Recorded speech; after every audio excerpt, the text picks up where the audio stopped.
नमस्कार नमस्कार मैत्रिणींनो. आकाशवाणी रत्नागिरी निर्मित वनिता मंडळच्या आजच्या कार्यक्रमात मी रेडिओ सखी पल्लवी गोडसे तुमचं मनापासून स्वागत करते. मैत्रिणींनो, कार्यक्रमात आज ऐकूया योग आणि महिलांचं आरोग्य याविषयी आंतरराष्ट्रीय योग शिक्षक स्वामी सर यांची मुलाखत. मैत्रिणींनो, आपलं आरोग्य आपणच सांभाळावं लागतं. आजच्या धावपळीच्या जगात स्वतःला सक्षम ठेवणं खूप महत्वाचं आहे आणि त्यासाठी शारीरिक आणि मानसिक आरोग्य व्यवस्थित हवं. काळाप्रमाणे पुढेही जायचंय आणि स्वतःला फिटही ठेवायचंय. खरं तर तारेवरची कसरत असते ही, पण तरी सुद्धा स्वतःसाठी थोडा वेळ जर आपण काढला तर हे काही अशक्य नाहीये, हो ना मैत्रिणींनो? व्यायाम हा आपल्या आयुष्याचा एक अविभाज्य भाग आहे असं आपण नेहमीच म्हणतो, पण प्रत्यक्ष वेळ आली की मात्र थोडंसं दुर्लक्ष करतो, हो ना? पूर्वीपासूनच योगाभ्यास आपण करत आलोय, बघत आलोय, त्याचं महत्त्व आपल्याला माहीतही आहे, पण तरीही त्याकडे आपण थोडंसं दुर्लक्ष करतोच. तर आज आपण याच विषयी अधिक जाणून घेणार आहोत. आजचा आपला विषय आहे योग आणि महिलांचं आरोग्य, आणि त्यासाठी आम्ही आमच्या स्टुडिओमध्ये आमंत्रित केलंय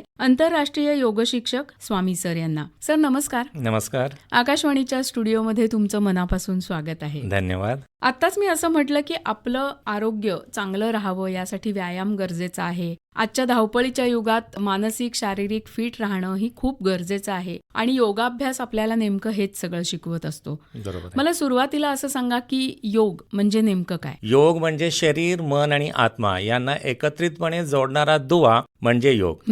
योग म्हणजे ही आपली जीवनशैली आहे. क्या बात आहे. मला असं वाटतं की आपण जसा श्वास घेतो त्याच पद्धतीने योगाकडे आपल्याला बघितलं पाहिजे आणि तरच आपण फिट राहणं, जे मगाशी मी म्हटलं, ते होऊ शकतं, नाही का? बरोबर आहे. आजचा आपला विषय असा आहे की महिलांचं आरोग्य आणि योगाभ्यास. तर सुरुवातच लहानपणापासून होते. आपल्या महिलांच्या आयुष्यातले जे विविध टप्पे आहेत, बालपणापासून सगळं सुरू होतं. तर या सगळ्या टप्प्यांमध्ये योगाभ्यास काय मदत करतो?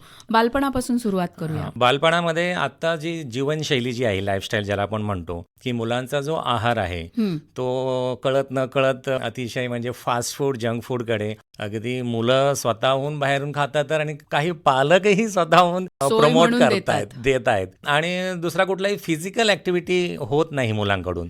मग ते मुली असतील किंवा मुलं असतील, कोणी असेल. तर विशेष करून मुलींचा विषय असल्यामुळे अगदी लहानपणापासून आजकाल जर शाळेत जरी बघितले, इव्हन नर्सरी सारख्या ठिकाणी, LKG UKG सारख्या ठिकाणी बघितले, तरी मुलांची वजनं वाढलेली आहेत. मुलांना, लहान लहान मुलांना चष्मे लागलेले आहेत. तर हा सगळा जर प्रकार कमी करायचा असेल तर योगाकडे वळणं हे पर्याय नाही. योगाकडे वळलंच पाहिजे. आता आपण महिलांबद्दल बोलतोय त्यामुळे आपण मुलींबद्दल बोलूया.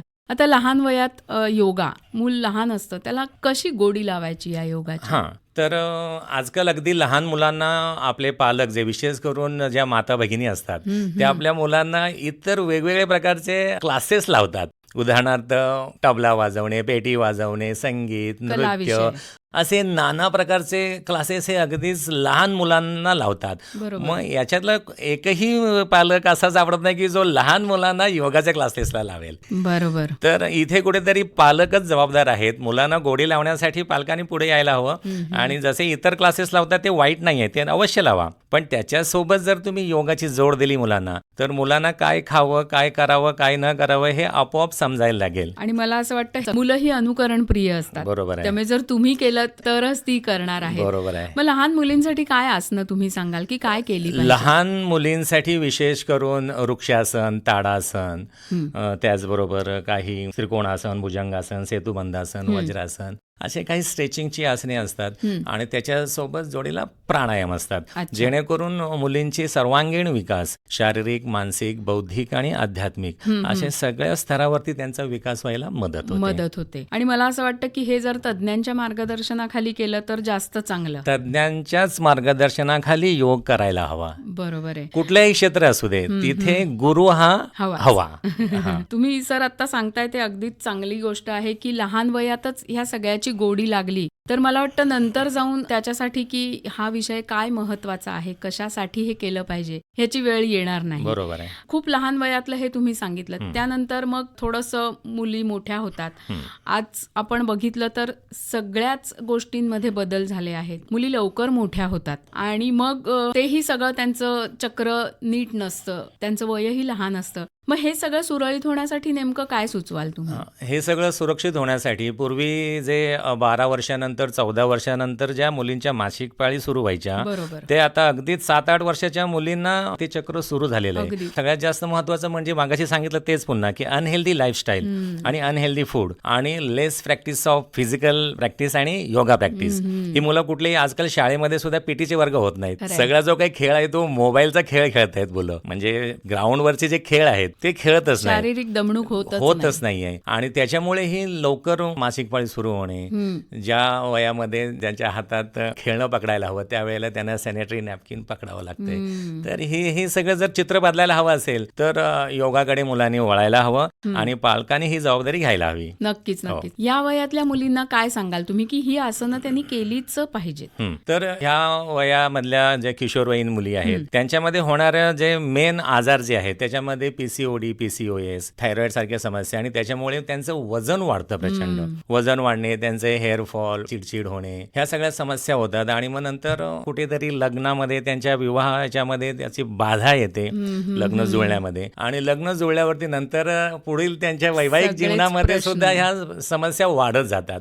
तर हे जर नको असेल तर नियमित योग साधना करणे, त्याच्यामध्ये काही आसने, मकरासन, भुजंगासन, शलभासन, मर्कटासन, सेतुबंधासन सारखी अनेक अशी आसने, शेकडोनी हजारोनी आसने आहेत. तर त्यातली काही अति महत्वाची जी आसने ती दैनंदिन जीवनामध्ये करायला हवीत आणि त्याच्यासोबत प्राणायाम हे गरजेचं आहे. म्हणजे मगाशी जसं मी म्हटलं तसं की व्यस्त शेड्यूल आहे आपलं, पुढेही जायचंच आहे काळाबरोबर, तर ते सगळं करताना स्वतःसाठी थोडासा वेळ काढणं हे खूप गरजेचं आहे. बरोबर आहे सर, आता तुम्ही म्हणालातच की हे सगळं केल्यानंतर जसं मुली मोठ्या होत आहेत तर त्या पण तेवढ्याच ताकदीने पुढे गेल्या पाहिजेत. त्यांना सगळ्या बाबतीत तुम्ही म्हणाला तसं की काही लॉस न होता त्यांचं मोठेपण त्यांना अनुभवायला मिळालं पाहिजे आणि त्याचबरोबर बालपणही चांगल्या पद्धतीने अनुभवता आलं पाहिजे. खूप लहान वयात या गोष्टींची जबाबदारी आली की मग आणखीन मनावर पण वेगळे परिणाम होत असतात. सर, यानंतरचा पुन्हा महत्वाचा टप्पा येतो की मुली करिअरच्या मागे लागतात. करिअर होणं खूप महत्वाचं असतं. मग त्याच्यामध्ये त्यांचं शेड्यूल तर नसतंच, वेळेचं बंधन कुठलंच नसतं त्यांना. आणि मग त्यानंतरचा महत्वाचा टप्पा येतो ते म्हणजे वैवाहिक जीवन. मग तुम्ही म्हणालात तसं की याच्यामध्ये सुद्धा खूप अडचणी येतात त्यांना, तर काय नेमकं सांगाल ह्या वयातल्या मुलींना? वैवाहिक जीवनामध्ये ते सांगितलं मगाशी की PCOD, PCOS आणि थायरॉइड ह्या महत्वाचे असे जे आजार आहेत हे 99% मुलींना हा आजार होतो. त्याच्यामुळे त्यांचे वजन वाढतात आणि वजन वाढल्यामुळे त्यांचं जे पुढे गर्भधारणा जी प्रसूतीचा जो काळ आहे त्याच्यामध्ये बाधा आणि आज जर बघितले तर बाहेर ह्याच्यासाठीच इन्फर्टिलिटीची मोठी समस्या आहे. खरंय.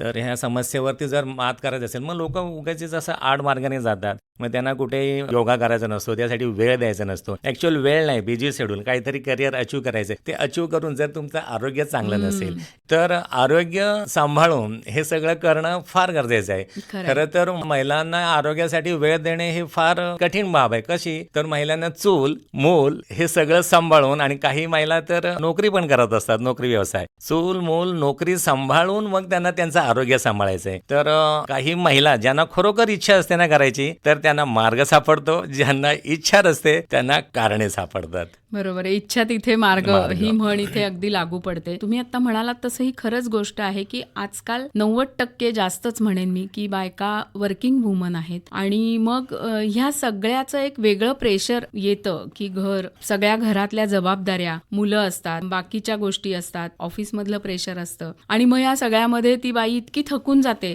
की असं वाटतं की बास आता मला नाही काही करायचंय. तर मला असं सांगा की ह्या अशा आपल्या मैत्रिणींनी नेमकी कशी मॅनेजमेंट करावी वेळासाठी? तेच सांगितलं की वेळ नाही सांगणारी लोक जी आहेत ना, तर त्यांची इच्छा असेल तर आता आपण आपले रत्नागिरीमध्ये जे योगाचे क्लासेस चालतात अगदी अशाच लोकांसाठी जे वर्किंग वुमन आहेत की ज्यांना सकाळी लवकर गडबड करून सगळं आवरून त्यांना कामधंद्या नोकरीवरती जायचंय, तर अशा लोकांसाठी अर्ली मॉर्निंगची वेळ आणि त्याचबरोबर त्यांचे ऑफिसेस, शाळा, कॉलेज, ऑफिस सुटल्यानंतरची वेळ अशी त्या महिलांसाठी मुलींसाठीच आम्ही ते ध्यानात ठेवून वेगळी. आम्ही असे वेगळे 2 बॅचेस सुद्धा केलेले आहेत, अच्छा. अर्ली मॉर्निंग आणि संध्याकाळी 6, 6:15 नंतर. अच्छा, तर अच्छा. असे कुठलाही टायमिंग ऍडजस्ट करून कमीत कमी वेळ 2 तास देता येत नाहीये, 1.5 तास, 1 तास, अगदी अर्धा तास तरी वेळ देणे हे गरजेचं आहे. खरंय. सर, थोडंसं या टप्प्यावर मी तुम्हाला वेगळा प्रश्न विचारते, असं की तुम्ही मगाचपासून असं म्हणालात की योगाभ्यास तर करायलाच पाहिजे, पण या सगळ्याचा अजून एक बेस येतो तो म्हणजे आहार. तर वय कोणतंही असू दे, आजकाल आहार हा विषय खूप मॅटर करतो, की तुमच्या बऱ्याचशा गोष्टी तिथेच अडकतात की तुम्ही काय खाता आणि कोणत्या वेळी खाता. तर त्याविषयी काय सांगा? हो, अगदी बरोबर. केवळ योग करून भागत नाही. योग आणि त्याच्यासोबत जर तुम्ही आहार, तर आहार कसा असायला हवा, तर आहार हा संतुलित आणि सात्विक असायला हवा. जसं आपण एखाद्या देवाला जे नैवेद्य दाखवतो, जे नैवेद्य आपण देवाला दाखवतो तेच नैवेद्य आपल्यासाठी असायला हवं. वा. बस, सिंपल, सोपं आहे. जे आपण देवाला नैवेद्य दाखवू शकत नाही ते खाऊ नका, क्या बात आहे. थोडक्यात. हो. मला वाटतं बरंच या तुमच्या वाक्यामध्ये बऱ्याच गोष्टी सामावलेल्या आहेत, पण तरी सुद्धा आज खूप गोष्टी आपल्याला समोर दिसत असतात, काय म्हणतात, प्रलोभन आहेत ती खाण्याची सुद्धा. बरोबर आहे. तर ती कंट्रोल करता यायला हवीत आपल्याला. काय सांगाल परत? त्यासाठी जर ही जी मुली जेव्हा योगाभ्यास सुरू करतात त्यावेळेला आपोआपच त्यांना काय खायचंय आणि Do's काय and नाही don'ts. खायचंय हे त्यांना समजायला लागतं. म्हणजे ज्या वेळेला ह्या मुली, योगा न करणाऱ्या मुली ज्या वेळेला मार्केटमधून जात असतात तेव्हा त्यांना ते समोसे, वडे, मिसळ, भजी याचं आकर्षण वाटतं. पण ह्याच मुली ज्या वेळेला योगाभ्यास सुरू करतील त्यावेळेला त्याच्याकडे त्यांचं दुर्लक्ष होईल आणि चांगल्या गोष्टीकडे त्यांचं लक्ष लागेल. काही उदाहरणं सांगू शकाल तुम्ही की काय खावं आणि काय खाऊ नये? काय खावं यामध्ये आपल्या माता भगिनींचा विषय चालू आहे मुलींचा. हो. तर पूर्वीच्या आपल्या आया आज्या ह्या 100 वर्ष जगत होत्या. हो. तर काय रहस्य आहे त्यांच्या जगण्याचं, तर एक तर आहार. त्यावेळी पूर्वी कोणत्याही प्रकारचा हा फास्ट फूड, जंक फूड हा प्रकारच नव्हता. एक 50 वर्ष, 70-80 वर्षापूर्वी, बरोबर. 100 वर्षापूर्वी. तर ते चुलीवरची भाकरी, भाजी, पोळी, भात हाच आहार आणि फळं, भाज्या यांचा आहार समावेश असायला हवा. खरंय. म्हणजे सीझनल जे काही आपल्या इथे मिळतं हो ते. हो, दुसरं म्हणजे आपल्या इथे जे पिकतं तुमच्या कुठल्याही ज्या भागात तुम्ही राहता तिथे जे पिकतं ते खायचं. बरोबर आहे. आणि तिसरं महत्वाचं म्हणजे मला वाटतं घरात बनवलेलं. नाही का? अगदी बरोबर आहे. जर याच्यावरती सांगायचं झालं तर अन्नाचा पदार्थ एकच घ्या. समजा एखादी खिचडी हॉटेलमधली खाऊन बघा, घरात आईने, ताईने, माईने जे बनवले त्यांच्या हातची खाऊन बघा, आणि एखाद्या मंदिरातली खिचडी खाऊन बघा. एक्झॅक्टली. तर ह्या सगळ्या याच्यामध्ये सगळ्यात जास्त चांगली खिचडी कुठली लागते? मंदिरातली. बरोबर. त्याच्यानंतर आपल्या घरातली लागते, आणि अगदी शेवटच्या याच्यामध्ये पायरीवर असते ती बाहेरची. सोय. तर काय आहे, पदार्थ तर तेच आहेत, उलट आणखीन हॉटेलमध्ये आणखीन बरंच काय काय त्याच्यामध्ये टाकतात, तरी सुद्धा ते पौष्टिक मूल्य त्याच्यात नसतं आणि ते आपल्या आरोग्यासाठी चांगलं नसतं. तर जी व्यक्ती तो स्वयंपाक बनवते, जो पदार्थ बनवतोय, त्याचा भाव त्याच्या त्या अन्नात उतरतात. बरोबर. एखादा हॉटेलमध्ये बनवणारा तो कस्टमरसाठी बनवतोय आणि त्याच्या डोक्यात काय चाललंय, काय विचार, तर तिथे ते किती मोठं हॉटेल 5 स्टार असलं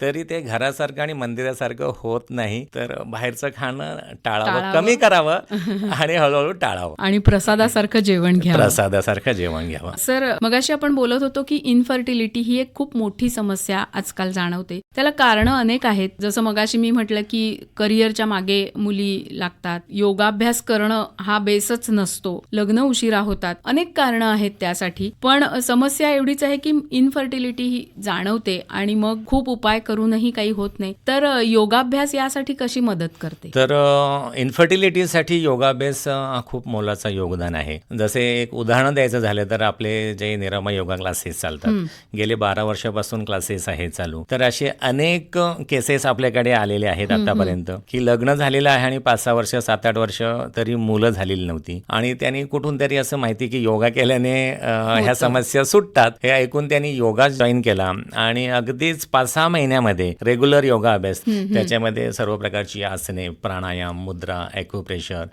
तर जेणेकरून ह्या इन्फर्टिलिटीची मेन जी कारणं आहेत ना, ती आहेत थायरॉइड, PCOD, PCOS, आणि याच्यामुळेच वजन वाढतं मुलींचं, आणि वजन वाढल्यामुळे ह्या सगळ्या समस्या होतात. आणि योगाभ्यास सुरू केल्याने ही जी मेन कारणं आहेत हे आज रिव्हर्स होतात. अच्छा. काही महिन्यामध्ये, आणि त्यांचे थायरॉइडचे रिपोर्ट, PCODचे रिपोर्ट हे नॉर्मल येतात, आणि त्यांना गर्भधारणा करण्यास मार्ग मोकळा होतो. आणि आतापर्यंत असे अनेक केसेस आहेत की ज्यांना गर्भधारणा झाली. सर, बऱ्याचदा असं आपण म्हणतो की प्रेग्नन्सीमध्ये त्या 9 महिन्यांमध्ये काहीच करू नये, स्वतःचा जीव सांभाळावा आणि त्या बाळाचा जीवही जपावा. तर मला सांगा की या दिवसांमध्ये, या महिन्यांमध्ये नेमकं कशा पद्धतीने योगा केला पाहिजे? गर्भधारणा राहण्यासाठी योगा करावा. त्यानंतर 99% हे तुमचे प्रॉब्लेम सॉल्व, 1% केसेसमध्ये होऊ शकत नाही, काही अनेक कारणे असतात. पण 99 आकडा हा खूप मोठा आहे. आतापर्यंतचा रेकॉर्ड आहे आपला की 99% ह्या समस्या दूर झालेल्या आहेत, दूर होतात योगाने. तर योगाभ्यास सुरू केल्यावरती, रेग्युलर योगासने, प्राणायाम केल्यावर तुमचे हे आजार रिव्हर्स होतात आणि मग तुम्हाला गर्भधारणा होण्यास मदत होते. आणि गर्भधारणा झाल्यावर त्या गर्भावस्थेमध्ये सुद्धा त्यांनी योगा करायचा असतो. मग त्याच्यामध्ये काही प्राणायाम, जसे कपालभाती सारखे प्राणायाम करायचे नसतात, जे पोटाशी निगडीत आहेत. पोटाशी निगडीत जे पोटावरती प्रेशर देणारी आसने असतात ती कोणतीही करायची नसतात. कपालभाती सारखे प्राणायाम करायचे नसतात. मग कोणते प्राणायाम? तर भस्त्रिका, अनुलोम विलोम, भ्रामरी, यासारखे ते प्राणायाम करू शकतात आणि ते नक्कीच त्यांच्यासाठी फायदेशीर असतं. अच्छा. आणि आसनांच्या बाबतीत काय सांगा? आसनामध्ये जे स्ट्रेचिंगची आसने आहेत, जसे ताडासन आहे, तिर्यक ताडासन आहे, वीरभद्रासन आहे, मर्कटासन आहे. तर अशी सोपी सोपी आणि चांगली मणक्यासाठी आरोग्य देणारी अशी आसने ते करू शकतात. हो. अच्छा. म्हणजे थोडक्यात मैत्रिणींनो, तुम्ही कोणत्याही वयात असा, कोणत्याही अवस्थेत असा, योगाला पर्याय नाहीये, नाही का? सर, यानंतर साधारणपणे आपल्या महिलांसाठीचा जो टप्पा येतो, वयाचा टप्पा, तो म्हणजे 40. जिथे खरं तर आपला देह खरोखरच बोलायला लागतो की काहीतरी दुखतंय, काहीतरी होतंय. अशा वेळी योगा काय मदत करते?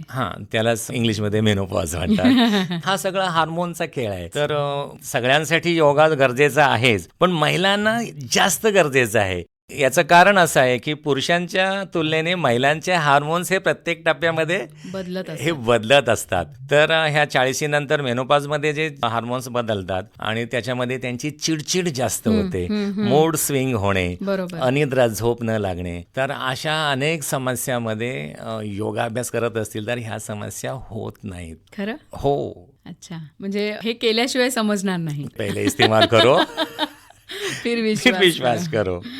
सर, जसं मेनोपॉज येतो, तो एक पिरियड तुम्ही आता म्हणालात तसं की हार्मोन्स बदल हाच महत्वाचा विषय आहे. तसंच पूर्ण मेनोपॉज आणि आफ्टर मेनोपॉज हे पण असेच पिरियड्स आहेत. पण मग ह्यासाठी कोणती वेगळी आसनं आहेत की त्यासाठी याला उपयोग होतो आणि सगळं बॅलन्स राहतो घरातला? जेवढे योनी, 84 लाख योनी आहेत ना, तर तेवढी आसने आहेत. हो. मग त्याच्यातले काही निवडक आसने, ही जी आसने आहेत ना, हे प्रत्येक पशु, पक्षी, झाड, माड, डोंगर, जसं आपण पर्वतासन हे पर्वतावरून घेतलेलं आहे, वृक्षासन हे वृक्षावरून घेतलेलं आहे, मंडूकासन हे बेडकावरून घेतलेलं आहे, शशंकासन हे शशकाचं, अधोमुख श्वानासन हे कुत्र्यापासून घेतलेलं आहे.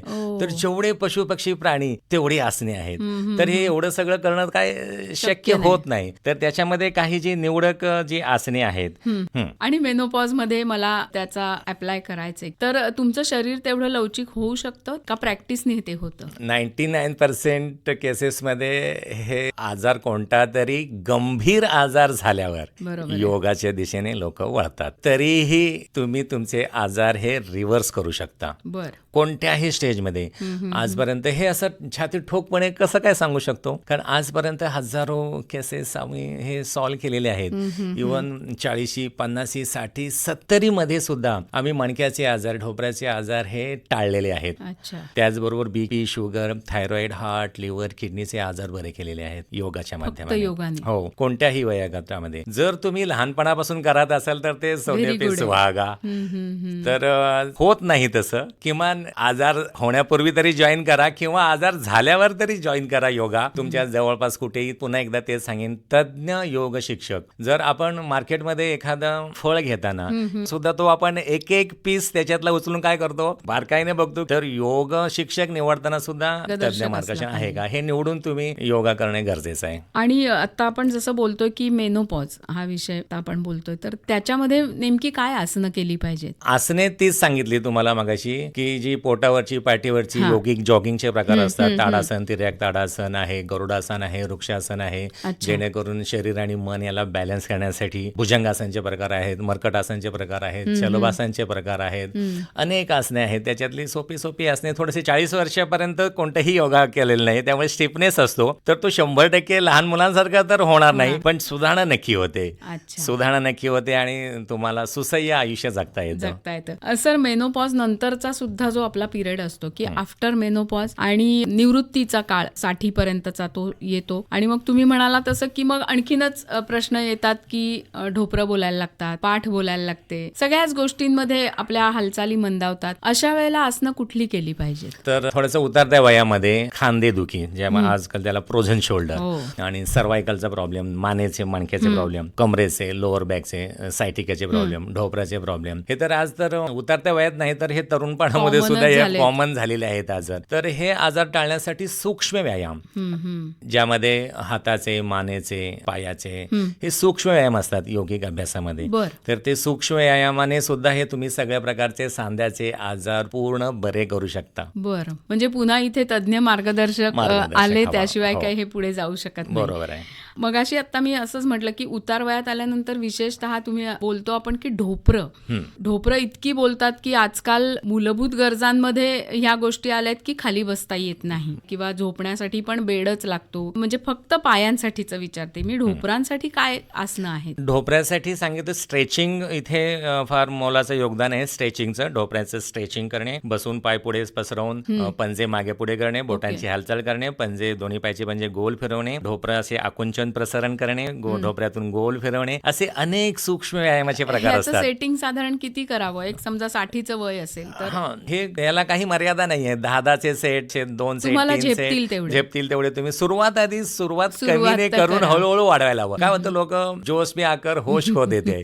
एखाद्या दिवस कुठेतरी येऊन जॉईन करतात आणि त्या दिवशी सगळं काही करण्याचा प्रयत्न करतात आणि मग ते संपूर्ण जे दुखते त्याच्यापेक्षा आणखीन सगळं दुखायला लागतं आणि मग दुसऱ्या दिवसापासून योगा बंद होतो. बरोबर तर आहे. तसं न करता सुरुवात अगदी स्टेप बाय स्टेपने करायला हवं. कमी आसने करून, रिपिटेशन कमी करून मग हळूहळू ती वाढवायला हवी. बरोबर आहे. म्हणजे जसं आता आपण म्हटलं की निवृत्तीचं वय आहे, तुमच्याकडे वेळ भरपूर आहे, तर एक ठराविक वेळ या गोष्टीसाठी तुम्ही म्हणाला तसं सकाळी लवकर किंवा संध्याकाळी तुमच्या सोयीप्रमाणे ठेवा आणि याच्यामध्ये सातत्य ठेवा. बरोबर आहे. नाही का सर? आपण योगासनांबद्दलच बोलतो आहोत. आपल्या मैत्रिणींच्या आयुष्यातले किंवा महिलांच्या आयुष्यातल्या टप्प्यांवर आपण बोललोच आहोत. योगासन केलंच पाहिजे, काय सांगाल? बरोबर आहे. योग हा आपल्या जीवनातला अविभाज्य घटक बनवायला हवा. तर उदाहरण द्यायचं झालं तर आज आपल्याकडे 8-8, 9-9, 10-10 वर्ष रेग्युलर, 365 दिवस हे 7-7, 8-8 वर्ष रेग्युलर योगा करणारे साधक आहेत माझ्याकडे. आज ते 50+ आणि 60च्या घरातले आहेत. आज जर त्यांच्याकडे बघितलात आणि त्यांची लवचिकता आणि त्यांचा स्टॅमिना बघितलात तर आज 60च्या घरातला माणूस आज 1000 नॉनस्टॉप सूर्यनमस्कार घालतो माझ्या इथला. 1000, आणि ते सुद्धा 1000 नमस्कार म्हणजे 15 सेकंदाचा एक नमस्कार, एका मिनिटाला 4 असे 1000 नमस्कार घालतो. म्हणून योगाने हे सगळं होऊ शकतं. फक्त सातत्य पाहिजे, योग्य मार्गदर्शन पाहिजे. आणि मला असं वाटतं की तुम्ही म्हणालात तसं की ती स्ट्रेंथ तुमची वाढायला मदत होते. स्ट्रेंथ वाढते, फ्लेक्झिबिलिटी वाढते, स्टॅमिना वाढतो, आजार सगळे बरे होतात. आपल्या देशामध्ये आजार बरे होतात हे सांगणं गुन्हा आहे आणि हा गुन्हा आम्ही पुन्हा पुन्हा करत राहतोय, कारण ते आजार बरे होतात, योगाने बरे होतात. बरोबर आहे. हो, थोडक्यात आपण म्हणतो तसं की prevention is better than cure. अगदी बरोबर. योगासनं हेच काम करतात असं म्हणायला काहीच हरकत नाहीये. एकंदरच योगाचं महत्व सगळ्यांनाच आहे, त्याविषयी सांगा. आज जर बदलतं लाईफस्टाईल, जीवनशैली आणि आहार बघितला तर जे पूर्वी 50-60 नंतर होणारे जे आजार आहेत, जसे गुडघेदुखी, कंबरदुखी, पाठदुखी किंवा बीपी, शुगर, हार्टचे प्रॉब्लेम, हार्ट अटॅक किंवा कॅन्सर, हे पूर्वी 55-60 नंतर व्हायचे आजार, ते आजकाल बघितले तर अगदीच यंग एज मध्ये म्हणजे 20, 25, 30, 35 कोणालाही होतोय. आजकाल महिलांना हार्ट अटॅकचं प्रमाण हे पुरुषांपेक्षा कमी होतं, ते आता वाढलेलं आहे. पॅरालिसिसचं प्रमाण, लकवा ज्याला म्हणतो आपण, त्याचंही प्रमाण वाढलेलं आहे. त्याची कारणं अनेक आहेत. तरुण लोकांना पॅरालिसिसचा झटका येतोय, तरुण लोकांना किडनी फेल होत आहेत, लिव्हर फेल, आणि शुगरची समस्या तर 250-300च्या खाली शुगर येतच नाही लोकांची. पूर्वी 120, 130, 140ला डॉक्टर म्हणायचे की प्री डायबेटिक आहे. आज तर 300, 400, 500 कुठल्याही रेंजला शुगर होते. तर हे जर टाळायचं असेल आणि हे जर नियंत्रणात आणायचं असेल तर सर्वांनी नियमित नियमित योग साधना करणे गरजेचं आहे. गरजेचं. आणि इथे योगला मर्यादा नाही, अमर्यादित फायदे आहेत. मला सांगा की एक सर्वसामान्य व्यक्ती म्हणून नियमित योगा करताना काय आसनं केली पाहिजेत? नियमित आसने करत असताना सगळ्यात महत्वाचा भाग आपला ढोपर चांगले असतील तर तुम्ही मुवमेंट करू शकता. हो. पाठीचा कणा चांगला असेल तर तुम्ही उभे राहू शकता. तर सगळ्यात महत्वाचे ढोपऱ्याचे व्यायाम, पाठीच्या मणक्यासाठी ते सांगितले मकरासन, भुजंगासन, शलभासन, धनुरासन, मर्कटासन. त्याच्या परत शलभासनचे 4 प्रकार आहेत, मर्कटासनचे 4 प्रकार आहेत, भुजंगासनचे 4 प्रकार आहेत आणि सोपे प्रकार आहेत. कोणीही करू शकतो, लहान मुलांपासून वयोवृद्धापर्यंत. योग कोणी करावा ज्याचा श्वास चालू आहे त्यांनी करावा. असे आम्हाला प्रत्येक वेळी असे काही लोक शंका विचारत असतात की मला अमुक आजार आहे, तमुक आजार आहे, माझा अमुक वय इतका आहे, मला असा त्रास होतोय. तुला त्रास होतोय म्हणूनच तू योग कर. लोकांची अशी समस्या असते, नाही मला जरा बरं वाटलं ना की मी योगाला येते. ते उलट सांगतात. आम्ही सरळ सांगतो तुम्ही योगा सुरू करा, म्हणजे आजार तुमच्या जवळ म्हणजे तुम्ही बरे व्हाल. खरंय, अगदीच खरंय. हे आता आपण बोलतोच आहोत की योगामुळे काय होतं आणि योगा न केल्यामुळे काय होतं. योगाचे फायदे सांगा. योगाचे फायदे एका वाक्यात जर सांगायचं झालं ना तर असा कोणताही आजार नाही की जो योगने नियंत्रणात येत नाही. इथे जर आकडेवारी टक्केवारी सांगितली तर 100% नियंत्रणात येतात आणि 99% बरे होतात. बर, आजाराचं नाव घ्यायची गरज नाही. कोणताही आजार घ्या, BP, sugar, thyroid, heart, liver, kidney, paralysis, Parkinson, heart attack, liver fail, kidney fail, skin disease, डोळ्यांच्या समस्या, केसांच्या समस्या, कानाच्या समस्या, कुठल्याही समस्या घ्या तर 100% हे नियंत्रणात येतात आणि बरे होतात. इथे आम्ही 1% कमी सांगतो, 100% सांगितलं तर अतिशयोक्ती होईल. बरोबर. म्हणून ते आणि हे आम्ही पुन्हा एकदा हे हजारो पेशंट आम्ही बरे केलेले आहेत.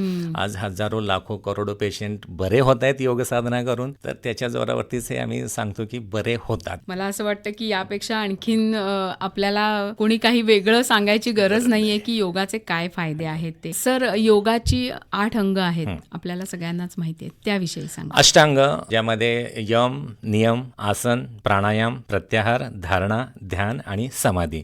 यामध्ये पुन्हा हे झाले 8 अंग. जसं मनुष्याचं जर एखादा अवयव नसेल तर त्याला आपण काय म्हणतो, अधू. तसंच जर हे 8 अंग जर फॉलो नाही केले एका साधकाने अच्छा, आणि केवळ तो आसन करतोय, केवळ प्राणायाम करतोय, तरी तो अधू झाला, तो पूर्ण योग होत नाही. अच्छा. तर या 8 स्टेपमध्ये पहिल्या स्टेपमध्ये जो यम आहे त्याच्यामध्ये पुन्हा 5 पायऱ्या आहेत. बर. पहिल्या स्टेपला मध्ये 5 पायऱ्या आहेत. बर. हा, ज्यामध्ये अहिंसा, सत्य, अस्तेय, ब्रह्मचर्य, अपरिग्रह. ह्या 5 पायऱ्या ओलांडून नियमामध्ये गेलात की तिथे परत 5 स्टेप आहेत. बर. शौच, संतोष, तप, स्वाध्याय, ईश्वर प्रणिधान. मग त्याच्यानंतर आसन, त्याच्यानंतर प्राणायाम, प्रत्याहार, धारणा, ध्यान आणि मग समाधी. आता आसनांविषयी तर आपल्याला सगळ्यांना माहितीच आहे की वेगवेगळी आसन आहेत. आसनांच्या नंतर येतो प्राणायाम, त्याविषयी काय सांगाल?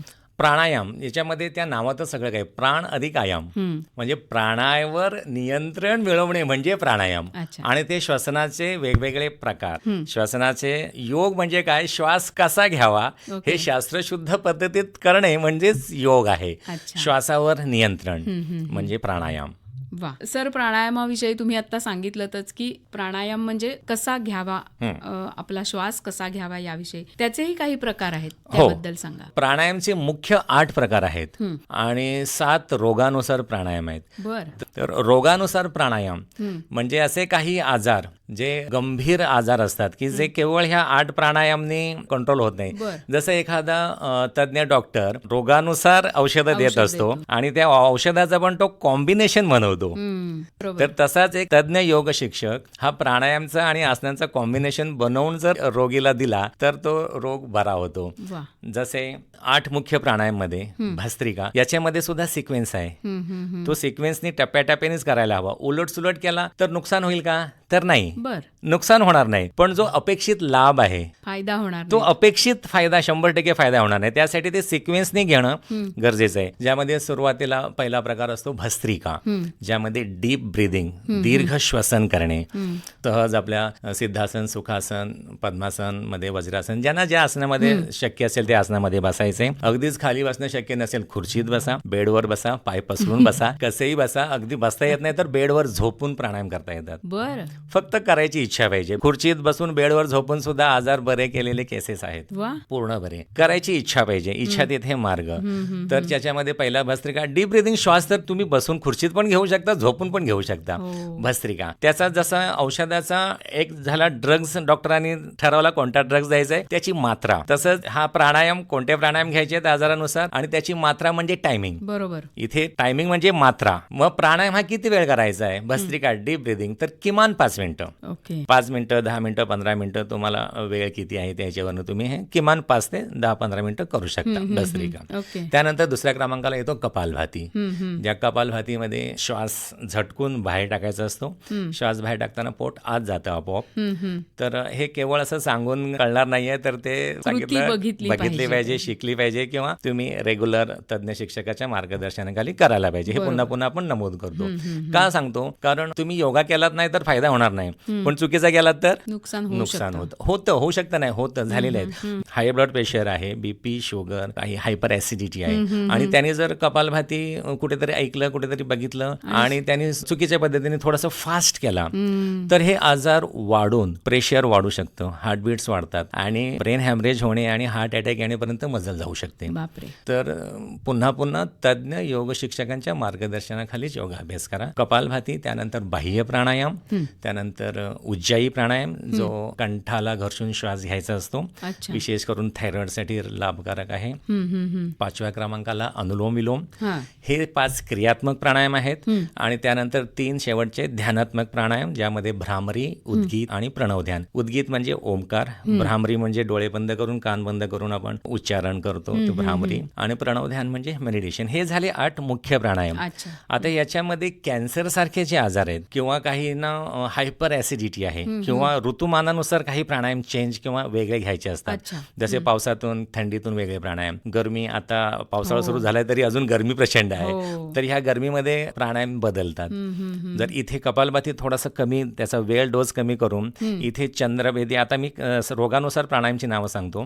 चंद्रभेदी प्राणायाम, सूर्यभेदी प्राणायाम, नाडी शोधन प्राणायाम, अभ्यंतर प्राणायाम, शीतली, शीतकारी आणि कर्णरोगांतक. हे 7 रोगानुसार प्राणायाम आहेत, ज्यामध्ये शीतली, शीतकारी आणि चंद्रभेदी हे गरमीचे आजार कमी करण्यासाठी गरमीमध्ये करायचे असतात, आणि ह्याचं उलट सूर्यभेदी प्राणायाम हे थंडीमध्ये करायचे असतात. तर हे लक्षात आलं पाहिजे. त्यासाठीच तो तज्ञ डॉक्टर पाहिजे, तज्ञ शिक्षक पाहिजे.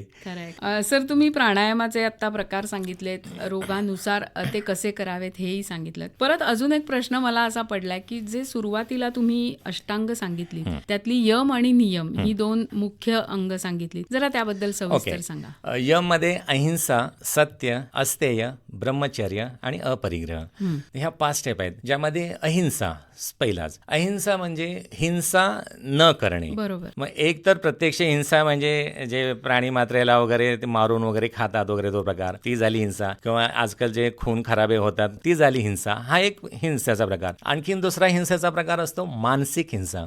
शारीरिक हिंसा ही झाली शारीरिक, एक तर जिवे मारणे, ती हिंसा झालीच.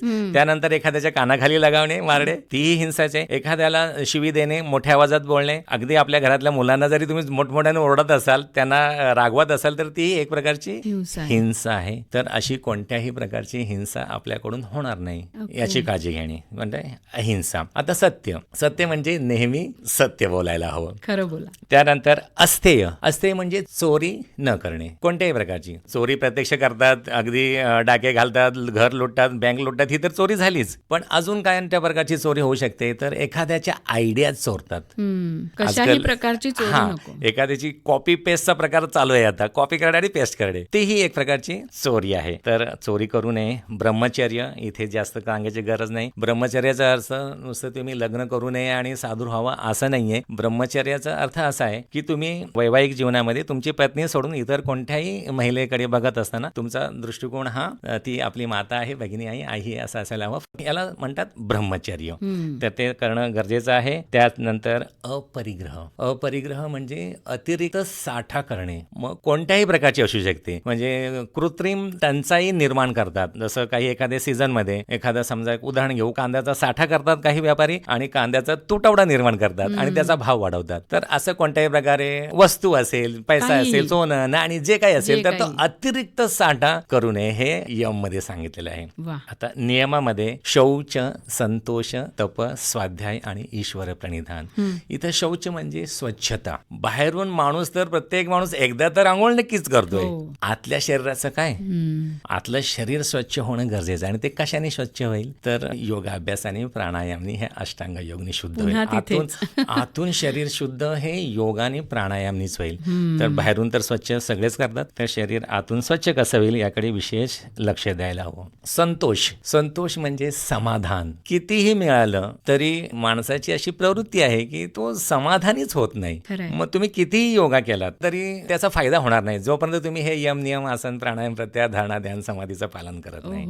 मग समाधान असायला हवं. एखाद्याकडे सायकल आहे, तो दुसऱ्याची मोटरसायकल बघतो आणि तो असंतोष होतो. एखाद्याकडे मोटरसायकल आहे, दुसऱ्याकडे तो 4 व्हीलर बघतो, असंतोष होतो. एखाद्याकडे 4 व्हीलर आहे, दुसऱ्याकडे तो मोठी गाडी बघतो, त्याच्यापेक्षा तो असंतोष होतो. त्याच्याकडे मोठी गाडी आहे, दुसऱ्याकडे जेट विमान बघतो आणि तो असंतोष होतो. याला कुठे मर्यादा नाही. तर त्यांनी संतोष, आता इथे असं सांगत नाही की जे तुम्ही जिथे आहात ना त्याच्यातच संतोष माना, पण जे आहे, जे मिळालेलं आहे, आपल्याला जे मिळालंय ना ते इतर 90% लोकांकडे त्या वस्तू नाहीये. तर हे थोडं आपल्या पुढच्या लोकांकडे बघितलात तर दुःखी व्हाल, जरा मागच्या लोकांकडे बघितलात तर संतोष व्हाल. नक्कीच. तर संतोष राहणं गरजेचं आहे. तप म्हणजे इथे पुन्हा योग हा एक तप आहे. त्या योगच्या तपाग्नीमध्ये जर तपलात तर तुमचे सगळे आजार जळून भस्म होतात. स्वाध्याय, अध्याय, स्वतः शिकणं गरजेचं आहे. आणि शेवटचं ईश्वर प्रणिधान, ईश्वराच्या प्रती नतमस्तक होणे गरजेचं आहे. खरंच मला असं वाटतं की या यम आणि नियम मध्ये सगळं काही भरपूर सार सामावलेलं आहे. एवढं जरी पहिले 2 स्टेप यम, नियम पालन केलात आणि नंतर आसन, प्राणायाम केलात, ह्या 4 स्टेप केल्या तरी तुम्ही हळूहळू आपोआप समाधीकडे पोहोचाल. या बात आहे. हो, मला असं वाटतं की या सगळ्याचा काळजीपूर्वक विचार सगळ्यांनीच केला पाहिजे. फक्त महिलांनीच असं नाही, सगळ्यांनीच आपलं आयुष्य निरामय जावं यासाठी हे करायला हवं. बरोबर आहे, नाही का सर? खूप छान माहिती तुम्ही देत आहात योगाबद्दल. आणि मला असं वाटतंय की हे ऐकल्यानंतर बऱ्याच जणांना इच्छाही होईलच की आपण काहीतरी सुरू करूया, जसं तुम्ही म्हणालात तसं. तर महिलांनी ही एवढी आसनं रोज केलीच पाहिजेत. काय सांग? किमान अगदीच खरोखरच ज्यांना वेळ नाही ना त्यांनी किमान अर्धा तास तरी वेळ काढावा. पण काही 90% लोक हे वेळ नाही सांगतात, हे साफ खोटं सांगतात. थोडासा अभ्यास करावा की आपला वेळ जातोय कुठे. तर 1 तास तरी किमान आपल्यासाठी काढायला हवा, ज्यामध्ये डोपऱ्यासाठी, मणक्यासाठी सांगितली ती आसने करायला हवीत. आणि विशेष प्राणायाम, ज्यामध्ये मागाशी 8 मुख्य प्राणायाम सांगितले, रोगानुसार प्राणायाम सांगितले, त्यांनी ते करायलाच हवीत. नक्कीच. आणि मला वाटतं हे सगळ्याच वयातल्या महिलांनी, आपल्या मैत्रिणींनी, आपल्या छोट्या मैत्रिणींनी सगळ्यांनीच ह्याचा अवलंब केला पाहिजे, जेणेकरून पुढे ज्या समस्या आपल्याला येतात त्या येऊच नाहीयेत. नाही का सर? सुरुवातीला तुमची ओळख करून देताना मी आंतरराष्ट्रीय योग शिक्षक अशी करून दिली आहे. तुम्ही त्यातले तज्ज्ञ आहातच. एकंदरच योग क्षेत्रामध्ये तुम्ही काय नेमकं काम करताय त्याबद्दल मला सांगा. हो, नक्की. गेले जवळपास 12 वर्षाचा एक तप होऊन गेलेला आहे या क्षेत्रामध्ये मला. तर सर्वांसाठी योग, आणि त्याच्यामध्ये मेन असं रोगानुसार योग असं आमचं हेडिंग असतं. निरामय योगा क्लासेस नावाने आपले क्लासेस, ज्यामध्ये टायमिंग जे आहे ते माझ्या वेळेनुसार, त्याच्यातलं एकही टायमिंग नाही आहे. हे प्रत्येक, जसं मागे सांगितलं, जे धंदा, नोकरी, व्यापार, व्यवसाय करतात त्यांच्यासाठी ती वेळ सुटेबल असेल त्या वेळेनुसार बॅच असते. त्याच्यानंतर थोडीशी उशिरा उठणाऱ्या लोकांसाठी, जे लोक रात्री उशिरा झोपतात त्यामुळे ते लवकर उठू शकत नाही, अशांसाठी आहे. संध्याकाळी महिलांसाठी, महिलांना सकाळी वेळ नसतो, मग त्यांच्यासाठी गृहिणी, विशेष करून गृहिण्यांसाठी सुद्धा एक संध्याकाळची वेळ आहे दिलेली. आणि त्याच्यानंतर नोकरदार वर्ग, असं सगळ्यांची सोय करून आपण आपले योगाचे क्लासेस चालतात, ऑनलाईन आणि ऑफलाईन दोन्ही. आज शेकडो लोक कनेक्टेड आहेत. आणि मागाशी सांगितलं तसं की एवढे हे सगळे आजार, बीपी, शुगर, थायरॉइड, आजकाल जे एव्हीएन सारखा आजार, एव्हीएन जे हिप जॉईंट लॉक होतात आणि त्याचं ऑपरेशन करावं लागतं, प्रोचन शोल्डर म्हणा, मणक्याचे आजार. माझ्याकडे येणारे पेशंट हे लास्ट स्टेजचे पेशंट येतात की ज्यांना मणक्याचे ऑपरेशन सांगितलंय, ढोपऱ्याचं ऑपरेशन सांगितलंय, हार्टचं ऑपरेशन सांगितलेलं आहे, किडनीचे क्रिएटिनाइन 7, 8 पर्यंत वाढलेलं आहे, liver cirrhosis, fatty liver grade 2, 3 पर्यंत पोहोचलेलं आहे. असे केसेस येतात. आणि हे असे केसेस नियमित योग साधनेने, आपली योग साधना ही 365 दिवसाची असते, रोज असते. आणि सगळ्यांना सगळ्यांना जमेल या पद्धतीत जातीनिशी स्वयं मी स्वतः तिथे असून मी स्वतः करतो, मी सगळ्यांकडे लक्ष देऊन करून घेऊन हे सगळे आजार बरे झालेले आहेत. वा, मला वाटतं सगळ्यांनीच याचा अवलंब केला पाहिजे, प्रयत्न तर नक्कीच केला पाहिजे. सर, अजून एक प्रश्न मला असा पडतोय की आता तुम्ही म्हणालात तसं योग केलाच पाहिजे. एक सर्वसाधारण आपली जीवनशैली काय असावी त्याबद्दल जरा सांगा. जीवनशैली ही सगळ्यात पहिलं म्हणजे आधी शक्य तितकं लवकर जेवणे किंवा शक्य असल्यास रात्री न जेवणे. बर. तर आहार कसा असावा, 1 बार खाएगा वो योगी, 2 बार खाएगा वो भोगी, 3 बार खाएगा वो रोगी और जो बार बार खाएगा वो महारोगी. म्हणजे ते खाण्याचा अर्थ तुम्ही काय खाता याच्यापेक्षा तुम्ही किती वेळा खाता आणि ते कधी खाता. महिलांमध्ये समस्या काय होते की महिला ही सगळ्यांचं खाऊन झालं, जेवण झालं की सगळ्यात शेवटी उशिराणी आणि ते सगळं राहिलेलं हे फुकट जाईल म्हणून ती पोटात टाकते. आपलं शरीर म्हणजे काही डस्टबिन नाहीये की ज्याच्यामध्ये सगळंच टाकलं आणि डस्टबिन जेवढं टाकाल तेवढे त्याची दुर्गंधी पसरणार आणि आजार पसरणार आहे. ते वेस्ट जाणार नाही तसंच बनवा आणि वेस्ट गेलं तरी चालेल पण पोटात नका टाकू. खरंय. उशिरा जेवू नका, रात्री उशिरा जेवून मग उशिरा झोपणे. तर तसं न करता लवकर शक्य तितकं 10 पर्यंत झोपायचंय. हा ठीक आहे, जी लोक शिफ्ट वाईज काम करतायत तर त्याला पर्यायच नाहीये. त्यांना लवकर जेवणे, लवकर झोपणे आणि लवकर उठणे. पहाटे लवकर केवळ उठल्याने तुमचे निम्मे आजार बरे होतात. मला असं वाटतं की जसं तुम्ही मगाशी यम आणि नियम सांगितलेत तसं जीवनशैलीमध्ये सकाळपासून सुरुवात न करता रात्री लवकर जेवणं, लवकर झोपणं आणि लवकर उठणं, ह्या 3 गोष्टी आपली जीवनशैली बदलू शकतात आणि आपण होणाऱ्या रोगांपासून लांब जाऊ शकतो. सर, जाता जाता काय सांगाल आमच्या मैत्रिणींना हेच सांगेन की मैत्रीण ही तारेवरची कसरत करत असते. तर ती कसरत करता करता तिने आपलं स्वतःचं आरोग्य जपायला हवं. खूप महिला जपत पण आहेत. एक गृहिणी हा संपूर्ण घराचा कणा असते आणि गृहिणी जर कोलमडली तर कणा कोलमडला आणि संपूर्ण घर डिस्टर्ब होतं. तिने जर आरोग्य सांभाळलं तर ती सगळं काही करू शकते. खरंय. मला असं वाटतं की सर खूप छान बोलले, पण तरी सुद्धा मैत्रिणींनो, स्वतःसाठी थोडा वेळ काढा आणि योगाभ्यासाकडे लक्ष द्या आणि तुमचं आयुष्य निरामय जाऊ दे. याच नोटवर आज आपण इथे थांबूया. सर, तुम्ही इथे आलात आणि आपला योग आणि महिलांचं आरोग्य याविषयी खूप चांगली माहिती आमच्या मैत्रिणींना करून दिली. त्याबद्दल आकाशवाणी परिवारातर्फे मी आपले आभार मानते. धन्यवाद. धन्यवाद. योग आणि महिलांचं आरोग्य याविषयी आंतरराष्ट्रीय योग शिक्षक स्वामी सर यांची मुलाखत आत्ताच आपण ऐकलीत. संवाद साधला होता पल्लवी गोडसे यांनी. बरं तर मैत्रिणीनो, आता मात्र कार्यक्रमाची वेळ संपत आली आहे, तेव्हा वनिता मंडळ या कार्यक्रमातून मी पल्लवी गोडसे आता तुमची रजा घेते. पुन्हा भेट आहेच. तोपर्यंत नमस्कार.